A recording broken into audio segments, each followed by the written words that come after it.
There's nothing so permanent as a temporary government program, and there you were thinking it was all over. German news sources are reporting that the government there plans to make face masks mandatory by law from autumn right through to Easter. Oh, not just this year, but every year. From the autumn, the obligation to wear a mouth guard will be statutory in the winter, according to the proposal that is currently being investigated within the German federal government. And get this, they're justifying it by saying that Germans are required by law to have winter tyres on their vehicles throughout that same time period. Yeah, they want to establish mask laws in the same spirit as seatbelt laws. And if Germans have a problem with it, they're at risk of being monitored by the country's domestic spy agency. How many times did we warn that the new normal is here to stay? A recently published peer-reviewed study by Professor Benny Spira from the Department of Microbiology at the University of Sao Paulo found, well, I can't exactly tell you what it found because they probably delete this video, but if you want to read it, it's in the description. I think you can probably guess what it is. The impact of adults wearing masks on the cognitive and speech development of children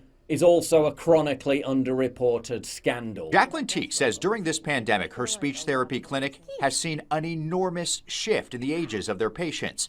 Before the pandemic, only 5% of patients were babies and toddlers. Today, it has soared to 20%.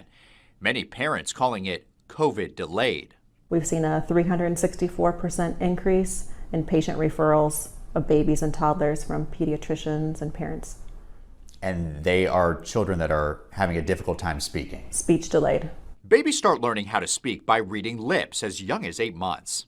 So what happens when lips and faces are covered up by masks? We're seeing a lot of things that look just like autism. They're not making any word attempts and not communicating at all with their family. Meanwhile, COVID fearmongering has returned to the UK, especially in Scotland, where apparently cases are surging. Oh my God, look at that surge! Guess it's time to panic.